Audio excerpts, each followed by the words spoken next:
je vais définir du coup de façon plus précise un patrimoine culturel immatériel, puisque c'est ce qui me concerne aujourd'hui. Du coup, effectivement, c'est une notion plutôt récente parce qu'on commence à en parler lors d'une conférence de l'UNESCO à ma date de naissance, donc pas si vieux que ça, en 82, mais quand même. Du coup, elle s'officialise quand même 10 ans plus tard. Et c'est en 2003 qu'est adoptée la Convention pour la sauvegarde du patrimoine culturel immatériel, donc relativement récemment, pour une mise en place, pour une mise en action en 2006, donc vraiment très, très contemporaine de nous. Parce qu'effectivement, le patrimoine culturel, il ne s'arrête pas au bâtiment, il ne s'arrête pas aux monuments et il ne s'arrête pas à la collection d'objets. Il comprend également les traditions et les expressions vivantes héritées de nos ancêtres et qui vont être transmises à nos descendants, comme les traditions orales, les expressions, les arts du spectacle, les pratiques sociales, rituels, événements festifs, les connaissances et les pratiques concernant la nature et l'univers, ou les connaissances et le savoir-faire nécessaires à l'artisanat traditionnel. Donc c'est un patrimoine qui est fragile. Pour autant, c'est un facteur de maintien de la diversité culturelle face à la mondialisation, donc, ce qui nous concerne d'autant plus ici dans notre pays. Et voilà, l'idée, c'est de la préserver. En tout cas, c'est ce à quoi je m'applique, ce vers quoi j'œuvre.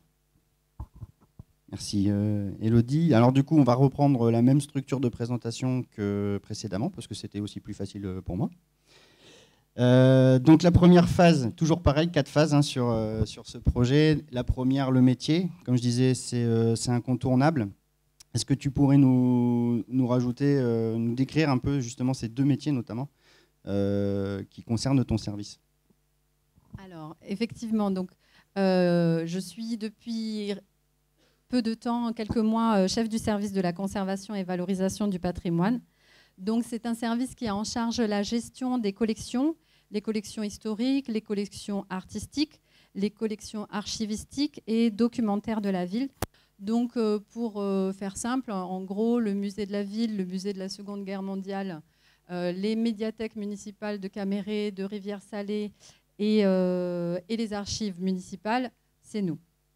Donc, je vais parler plus précisément de la médiathèque de Rivière-Salée, puisque c'est notre première médiathèque qui fête ses 20 ans cette année. Et c'est là-bas que beaucoup d'actions qui concernent notre sujet aujourd'hui sont nées. Donc, c'est une bibliothèque qui est référence en termes de littérature jeunesse. Et les personnes qui ont œuvré dans cette médiathèque sont passionnées de contes depuis le début et ont pu mettre en place pas mal d'actions autour de ce domaine-là, notamment le festival Conti Conta. Donc, du coup, par exemple, ça s'est un peu décliné aussi avec les biblioconteuses. Les biblioconteuses, c'est celles qui vont raconter les histoires, qui vont passer les histoires au public. Et avant de les passer, il va falloir qu'elles travaillent leur conte. Comment elles font? Elles vont dans les fonds, elles cherchent, elles lisent beaucoup de contes, et puis il y en a un qui vient à elles et elles vont le travailler. Donc en gros, c'est une mémoire qui va correspondre à une personne, et il suffit que la personne s'en aille et on perd cette mémoire-là et ses connaissances. Donc on en parlait de la fragilité au début, ça se vérifie au quotidien.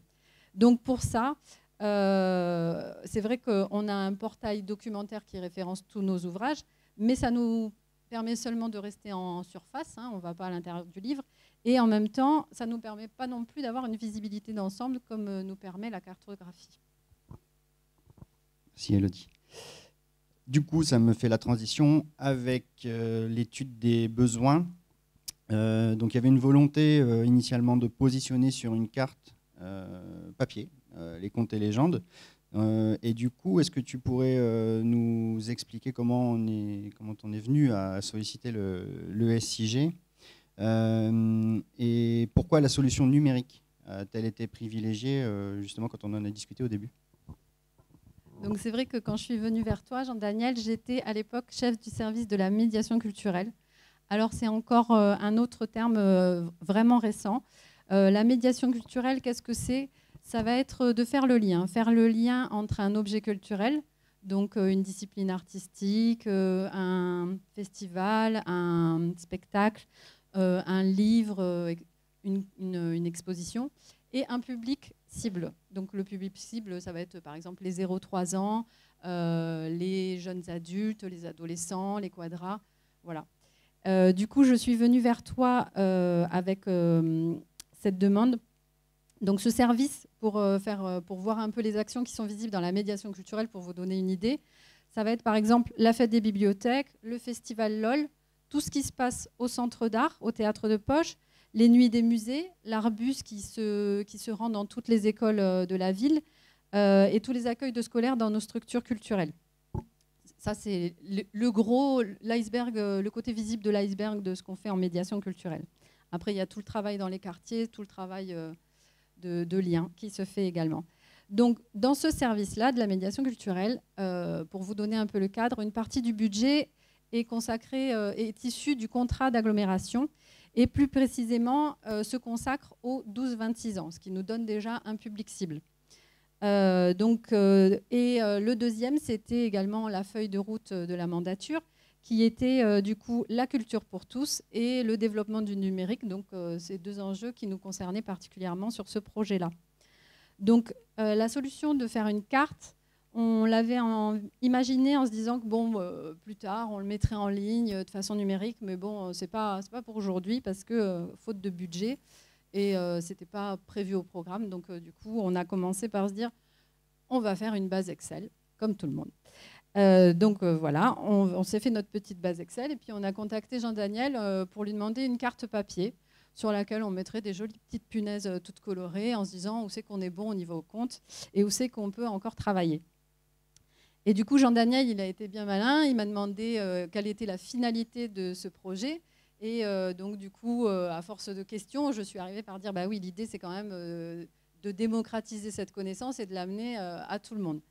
Et du coup, il m'a proposé directement la finalité, chose qui nous a surprise, mais tant mieux dans le bon sens, parce que ça nous a permis de mettre un gros coup d'accélérateur et d'accéder directement à cette carte. Merci, Élodie. Du coup, la troisième phase de ce projet, c'était la méthode à mettre en place et puis la réalisation du projet. Donc, il y avait effectivement la géolocalisation avec une base de données dédiée, la géolocalisation des contes et des légendes. On abordera ces aspects techniques juste après. Et enfin, la quatrième phase de ce projet, c'était la valorisation et notamment l'ouverture d'une application dédiée au grand public et profiter, chose qui n'était pas prévue initialement avec le planning, mais au final, ça s'est bien goupillé. Profiter du festival Conti Conta pour ouvrir cette donnée et communiquer dessus. Alors concrètement, les 4 composantes techniques, je l'aime vraiment bien cette slide. Je vais vous la repasser. Et donc du coup, les données. Donc là, c'est pareil, c'est des points de géolocalisation des contes et légendes. Alors la particularité, et si je veux pas dire de bêtises, mais Nadia pourra peut-être me corriger, mais c'est la première fois qu'on géolocalise de l'information en dehors de Nouméa et en dehors de Nouvelle-Calédonie. Donc c'était assez original. Donc c'est la géolocalisation à travers tout le Pacifique Sud des contes et légendes, qui ensuite alimente 2 types de cartes. Une carte d'édition dédiée au service d'Élodie et une carte dédiée à la visualisation pour le grand public. La première carte en édition se retrouve dans l'application de saisie, que l'on va voir juste après, qui permet de créer, modifier des comptes, les mettre à jour, mettre les premières de couverture et faire des liens avec la plateforme médiathèque qui est déjà existante. Et l'application publique que l'on va voir à la fin, qui donne en fait l'accès à toutes ces infos au grand public. Et puis on verra avec quelques outils sympas pour naviguer dans l'information. L'application de saisie, donc dédiée aux agents de la ville, enfin plus précisément au service d'Élodie, se veut aussi très simpliste, encore plus simpliste que l'application dédiée à l'équipe d'Antoine, comme on a vu tout à l'heure. Là, c'est un point d'entrée, on crée son point, on le modifie, il y a quelques attributs à rentrer. Il fallait s'adapter aussi à la technicité des agents d'un service qui n'a pas forcément velléité à utiliser des outils carto à son quotidien. Donc avec ce genre d'interface, pareil, j'ai fait une petite vidéo.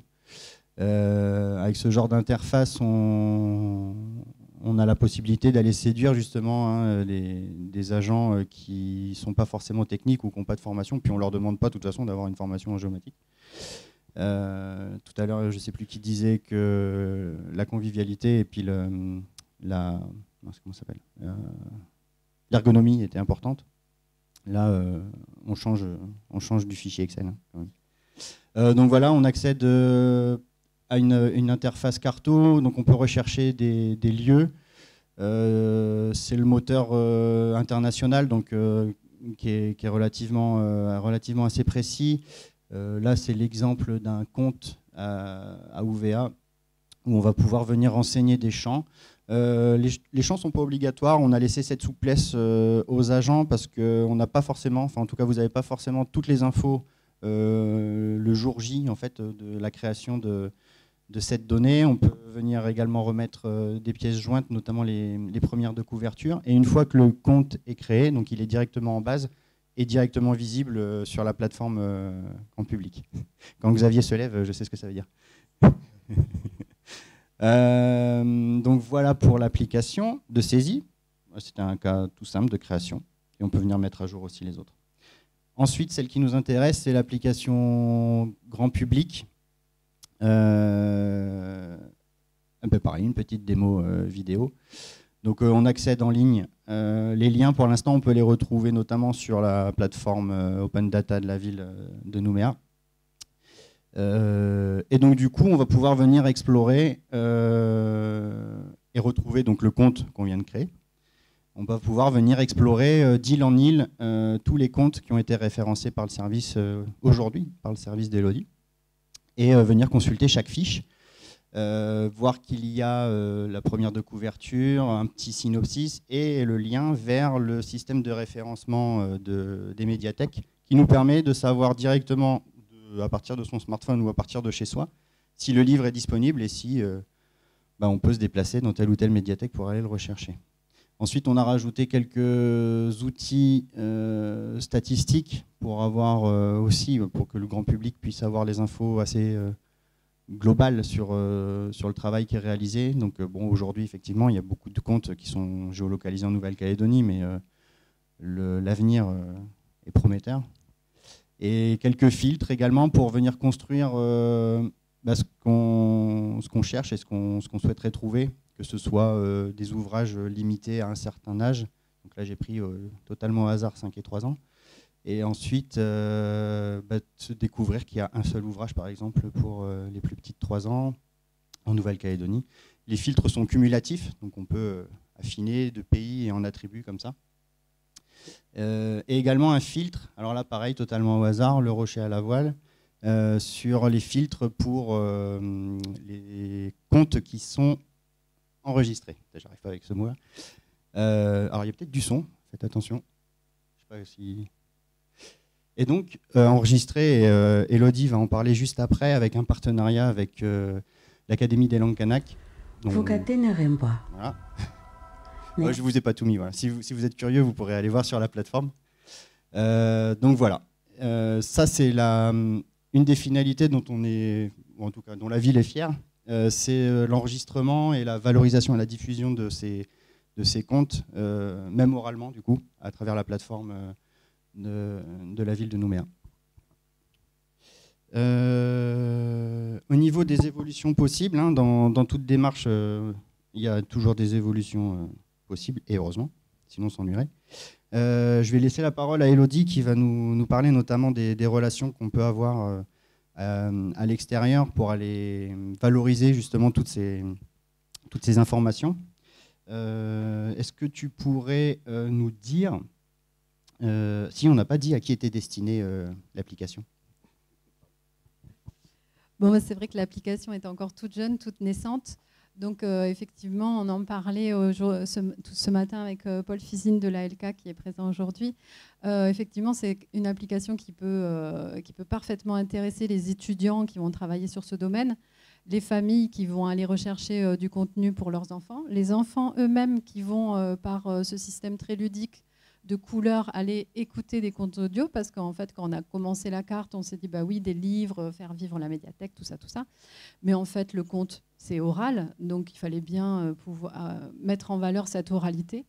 Et l'idée, c'était de ne pas le faire n'importe comment, donc c'est pour ça qu'on s'est rapproché de l'ALK. Donc voilà pourquoi ça s'adresse plutôt à un public quand même relativement large. Et effectivement, les évolutions possibles, donc je fais d'abord un premier focus avec l'ALK parce que c'est un début de partenariat. C'est vrai que aujourd'hui, pardon, je reprends. L'idée, c'est vraiment que c'est grâce à l'ALK qu'on a pu avoir tous ces enregistrements parce qu'ils nous ont mis à disposition des locuteurs en langue. Donc l'idée, forcément, pour débuter le travail, c'était d'avoir les langues les plus représentées du pays. Et du coup, grâce à ce relais et ce partenariat, on a pu, dès cette année, enregistrer 9 contes, chose qu'on n'aurait pas imaginé dans nos plus fous espoirs. Du coup, un des retours aussi de l'ALK, c'est de mettre en évidence que cette carte, elle est particulière parce qu'elle permet d'ouvrir une autre visibilité sur ce travail-là de l'oralité.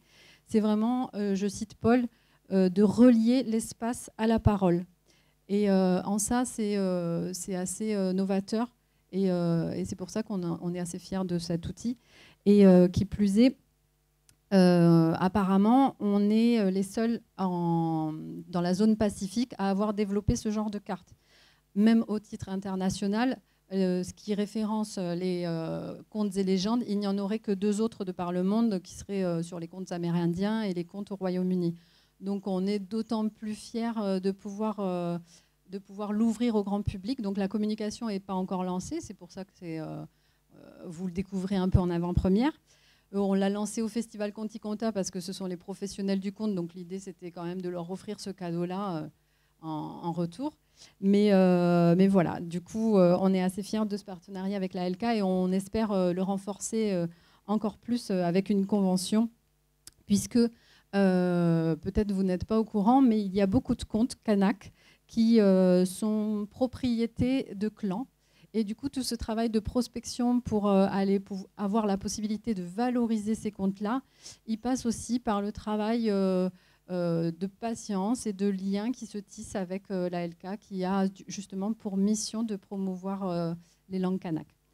Donc voilà, ça c'est une des premières grosses évolutions vers laquelle on tend en premier. Et ensuite, évidemment, le logo du patrimoine immatériel culturel de l'UNESCO, il est mis en avant. Donc c'est vrai qu'on espère, non, on va rapidement se rapprocher d'eux pour leur indiquer que cet outil existe, parce que ça peut forcément les intéresser. Et comme on est sur la zone Pacifique, évidemment, on va essayer de contacter les consulats néo-zélandais, australiens, pour mettre en avant les contes maoris et aborigènes, et évidemment toutes les autres îles de la zone Pacifique, parce que l'idée c'est aussi de travailler à échelle locale pour valoriser toutes nos connaissances. Et c'est vrai que cet outil pourrait s'alimenter en co-construction au fil des partenariats, c'est-à-dire que vu que l'outil est simple, on pourrait de façon maîtrisée pouvoir amener de la connaissance et faire participer les partenaires en les faisant rentrer directement leurs sources, leurs données et en anglais. Enfin, l'outil est vraiment très évolutif et intuitif et pour ça, on pense que des partenariats vont rapidement pouvoir se mettre en place. En tout cas, on l'espère. Merci Elodie. Juste pour faire un petit aparté un peu technique sur les évolutions et toutes les perspectives qu'envisage Elodie, c'est de se dire que la plateforme qu'on utilise va permettre de répondre à tous ces nouveaux besoins. Et juste bientôt en conclusion, c'est de se dire qu'on n'imaginait pas que ce genre d'outil ouvre ce champ des possibles. Et qu'en termes de volume d'heures, j'en ai pas parlé pour l'application d'Antoine, enfin les applications d'Antoine, pour que vous vous rendiez compte, pour une personne SIG, ça représente pour les applications d'Antoine, comme ça vous imaginez un peu ce que ça représente, une 40aine d'heures. Et pour Elodie, j'en suis à 20 heures à peu près. Donc, par rapport à tout ce que ça apporte, c'est pas mal. En conclusion, nous voulions vous montrer à travers ces exemples en fait, que la géomatique apporte un confort de travail et une valorisation de vos activités. Peu importe si la donnée existe ou si on part d'une feuille blanche, la géomatique va permettre d'optimiser en fait, tous ces processus qui sont déjà en place ou venir les performer. Ces exemples choisis ont été relativement simples à mettre en place, hein, comme je le disais, à la fois simples techniquement et pas très consommateurs de temps. On parlait aussi, on évoquait les aspects budgétaires, les contraintes budgétaires, hein, on y fait tous face. La géomatique, c'est un des leviers justement, je pense, pour pallier à ça. C'est qu'à moindre coût, que ce soit en temps ou en ressources, on arrive à produire des outils qui vont vraiment même débloquer certaines situations. Et puis ensuite, pour finir, l'effort d'adaptation côté métier est minime. Et on a une prise en main qui est relativement rapide et puis des bénéfices qui sont immédiats. Voilà, je vous remercie de votre attention. Si vous avez des questions.